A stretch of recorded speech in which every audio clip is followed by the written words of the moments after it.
Astro पाठशाला में आपका स्वागत है। आज हम अष्टक वर्ग में बात करेंगे प्रस्तारक वर्ग की। प्रस्तारक वर्ग क्या होता है, इसका क्या फायदा है, ये कैसे बनाया जाता है, इसको समझेंगे। अष्टक वर्ग में प्रस्तारक वर्ग आधारशिला होती है, यह नींव है अष्टक वर्ग की। इसको कैसे बनाया जाता है, पहले इसको देख लेते हैं चित्र में। ये एक चित्र है, एक रेक्टेंगल शेप में। इसमें मैंने 13 खड़ी लाइन डाली है। 1 2 3 4 5 6 7 8 9 10 11 12 13। इसमें 13 खड़ी लाइन डाली हैं और 9 पड़ी लाइन डाली हैं। 1 2 3 4 5 6 7 8 9।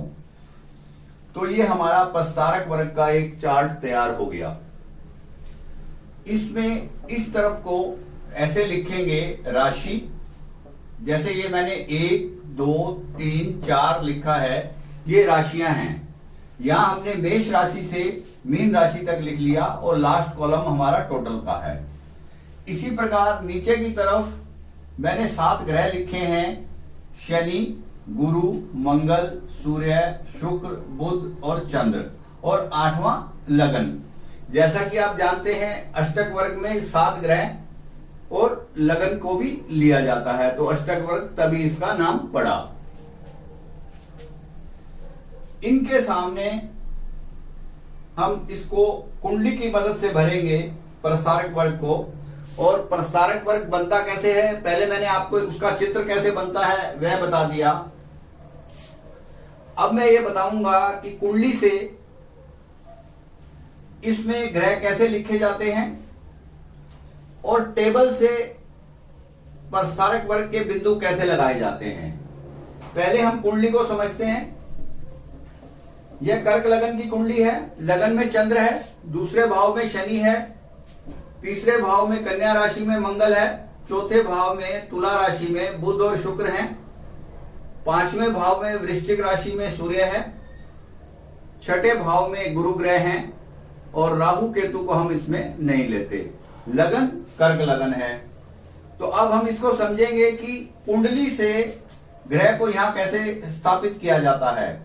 जैसे ये हमारा चंद्र कर्क राशि में बैठा है, चंद्र के सामने हम कर्क राशि के नीचे एक स्टार लगा देंगे। इसी प्रकार लगन भी हमारा कर्क का है, तो यहां भी एक स्टार लगा देंगे। शनि हमारा सिंह राशि में बैठा है, शनि के सामने सिंह राशि में स्टार लगा देंगे, जिससे हमें यह पता लग जाएगा कि शनि सिंह राशि में कुंडली में बैठा हुआ है। उसके बाद मंगल का कन्या राशि में स्टार लगाएंगे। मंगल के बाद बुध और शुक्र का स्टार लगाएंगे तुला राशि में, क्योंकि ये तुला राशि में बैठे हैं। और सूर्य का वृश्चिक राशि में स्टार लगाएंगे, क्योंकि ये वृश्चिक राशि में बैठा है। और गुरु ग्रह धनु राशि में बैठे हैं, तो गुरु ग्रह के सामने हम धनु राशि में स्टार लगा देंगे। तो सबसे पहले हमने कुंडली से यहां पर ग्रह स्थापित किए। उसके बाद इस टेबल की मदद से, जैसा कि अभी हम सूर्य का प्रस्तारक वर्ग चार्ट बना रहे हैं, तो हमें सूर्य की टेबल लेनी होगी। अगर यहां पर हम चंद्र का प्रस्तारक चार्ट बनाएंगे तब हमें चंद्र की टेबल लेनी होगी। इन 7 ग्रहों की टेबल अलग अलग है, क्योंकि इस समय हम सूर्य का बना रहे हैं, तो सूर्य की टेबल ये है। सूर्य की टेबल का मेरा कहने का मतलब यह है कि सूर्य अपने से, सूर्य जहां बैठा होगा कुंडली में, अपने से किन भावों में शुभ बिंदु देगा। शुभ बिंदु उसके सूर्य के टोटल 8 हुए, ये उसके भाव हुए। पहला भाव, दूसरा भाव, चौथा भाव, 7वां भाव, 8वां भाव, 9वां भाव, 10वां भाव, 11वां भाव। इसी प्रकार चंद्र के शुभ बिंदु 4 हुए, ये उसके भाव हुए। मंगल के शुभ बिंदु 8 हुए, ये उसके भाव हुए। हम लगन में भी देखेंगे कि लगन से सूर्य को शुभ फल कब कब मिलेगा, यह भी इसके बिंदु से पता लगेगा। लगन के जैसे 6 बिंदु हैं और कौन कौन से भाव में शुभ फल मिलेगा, वो है तीसरा, चौथा, छठा, 10वां, 11वां, 12वां। टोटल ये बिंदु 48 हुए।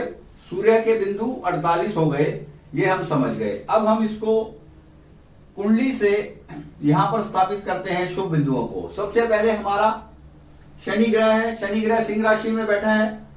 तो यहां पर हम शनि ग्रह को देखेंगे, पहला दूसरा, पहला दूसरा, चौथा सातवां, चौथा सातवां, आठवां, नौवां, 10वां, 11वां, ये इसको शुभ बिंदु मिल गए। अब अगर हम इनका टोटल करेंगे तो ये 8 हो जाएगा। इसी प्रकार हम गुरु ग्रह को लेंगे। गुरु ग्रह हमारा यहां पर है 5, 6, 9, 11। तो गुरु ग्रह हमारे धनु राशि में है। यहां से हम गिनती शुरू करेंगे, 1, 2, 3, 4, 5। यहां पर शुभ बिंदु मिलेगा, 6 में शुभ बिंदु मिलेगा और 9 में शुभ बिंदु मिलेगा। ये 9वां हुआ। 9 के बाद 11 में शुभ बिंदु मिलेगा। तो इसको शुभ बिंदु मिले 4। तो हमने इसको प्रसारक वर्ग में लिख लिया, 1, 1, 1, 1, टोटल हुआ 4। उसके बाद हम मंगल ग्रह की बात करेंगे। मंगल ग्रह के शुभ बिंदु यहां से लेंगे। मंगल हमारा कन्या राशि में बैठा है, जैसा कि यहां आप देख रहे हैं कन्या राशि में है। यहां से मंगल का पहला, दूसरा, चौथा, सातवां, 8वां, 9वां, 10वां, 11वां, यहां पर हमें शुभ बिंदु मिले। अगर इसका टोटल करेंगे तो ये 8 हो जाएगा। मंगल के बाद हम सूर्य ग्रह की बात करेंगे। सूर्य की ही टेबल है, ये सूर्य का ही प्रस्तारक है। सूर्य के शुभ बिंदु यहां से लेंगे। सूर्य हमारा बैठा हुआ है वृश्चिक राशि में, पहला, दूसरा, चौथा, चौथे के बाद 7वां, 8वां, 9वां, 10वां और 11वां। तो इस प्रकार हमें सूर्य के 1, 2, 3, 4, 5, 6, 7, 8 शुभ बिंदु मिल गए, जो कि यहां थे। सूर्य के बाद हम शुक्र के शुभ बिंदु लेंगे। शुक्र हमें शुभ बिंदु देगा 6, 7, 12 में। शुक्र हमारा बैठा है यहां पर 1, 2, 3, 4, 5, 6, 7, 8, 9, 10, 11, 12। तो मैंने लिखा 6 में, 7 में और 12 में शुभ बिंदु इसका लिख दिया। इसी प्रकार हम बुध के लेंगे। बुध हमारा 3, 5, 6 में है शुभ बिंदु। बुध जहां बैठा है, बुध हमारा तुला राशि में बैठा है। यहां से तीसरा, 5वां, 6ठा, 9वां, 10वां, 11 और 12। इस प्रकार बुध के 7 शुभ बिंदु हुए। चंद्र हमारा बैठा है कर्क राशि में, इसमें शुभ बिंदु है 3, 6, 10, 11। चंद्र के मैंने लिख दिए 3, 6, 10, 11। इसी प्रकार लगन के शुभ बिंदु को लिखेंगे। लगन से तीसरा, चौथा, लगन से तीसरा, चौथा, 6ठा, 10वां, 11वां और 12वां। तो ये 6 बिंदु हमने शुभ बिंदु इसमें स्थापित कर दिए। तो हमने शनि से लेकर लगन तक सारे शुभ बिंदु इसमें स्थापित कर लिए। अब हम देखते हैं इसको कि इसका टोटल भी 48 है और इसका टोटल भी 48 है। अगर ऐसे टोटल करेंगे तब भी 48 और ऐसे करेंगे तब भी 48, क्योंकि शुभ बिंदुओं को हमने यहां स्थापित किया है। अब हम देखेंगे कि राशियों के शुभ बिंदु कैसे कैसे हुए। मेष राशि के शुभ बिंदु 6 हुए, वृष राशि के शुभ बिंदु 6 हुए, मिथुन राशि के शुभ बिंदु 5 हुए, कर्क राशि के शुभ बिंदु 3 हुए, सिंह राशि के 4, कन्या राशि के 7, तुला राशि के 3, वृश्चिक राशि के 2, धनु राशि के 5 और मकर राशि में कोई भी शुभ बिंदु नहीं है, 0 है, 0 है। और कुंभ राशि में 3 बिंदु मिले और 4 बिंदु मिले हमें मीन राशि में। तो हमने प्रस्तारक वर्ग को तैयार कर लिया। किस प्रकार तैयार किया, एक बार इसको समाप्त करते हैं। हमने कुंडली से यहां पर ग्रह स्थापित किए स्टार लगाकर कि चंद्र कहां पर बैठा है। चंद्र के सामने चौथी राशि में हमने स्टार लगाया। यहां से हमें पता लग गया चंद्र चौथी राशि में है, लगन चौथी राशि का है, शनि 5वीं राशि का है। इस प्रकार हमने सबको स्थापित कर लिया। उसके बाद जो हमें ये सूर्य के शुभ बिंदुओं की टेबल है, इसकी मदद से यहां पर हमने शुभ बिंदुओं को स्थापित कर लिया। जैसे सूर्य से लिया हमने 1, 2, 4, 7, 8, 9, 10, 11। सूर्य के शुभ बिंदुओं को यहां से लिया 1, 2, 4, 7, 8, 9, 10, 11 हमने स्थापित कर लिया। सभी ग्रहों को यहां स्थापित किया।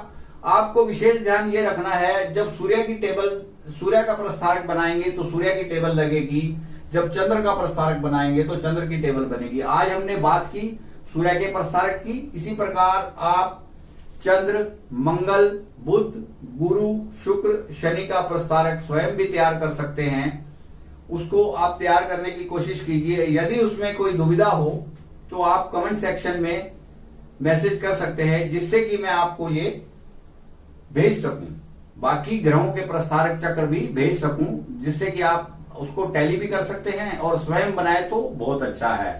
तो हमने यह सीखा जो सूर्य का प्रस्तारक कैसे बनता है, और प्रस्तारक आधार है हमारा अष्टक वर्ग में, क्योंकि प्रस्तारक बनने के बाद ही भिन्नाष्टक वर्ग बनता है। प्रस्तारक जब बन जाएगा तो तभी भिन्नाष्टक वर्ग बनेगा। जैसे यहाँ सूर्य का भिन्नाष्टक वर्ग मैंने लिखा है, तो सूर्य का भिन्नाष्टक वर्ग सूर्य के प्रस्तारक वर्ग से ही बनेगा। और उसके बाद सर्वाष्टक तभी बन सकता है जब हमारे पास भिन्नाष्टक होंगे सभी वर्गों के।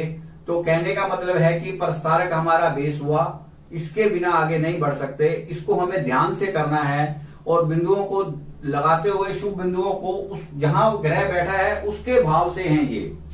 जैसे ये लिखा है सूर्य अपने से, चंद्र अपने से, मंगल अपने से, जहां मंगल बैठा है अपने से शुभ फल, शुभ भाव का फल बिंदु देगा। ये आपको विशेष ध्यान रखना है और इस प्रकार ये आपकी टेबल तैयार हो जाएगी, जिसको प्रस्तारक वर्ग कहते हैं। और सब बिंदुओं का हम तैयार कर सकते हैं। इसको आप तैयार कीजिए। यदि कोई दुविधा हो तब भी आप कमेंट सेक्शन में लिख सकते हैं और अपने सुझाव भी दे सकते हैं।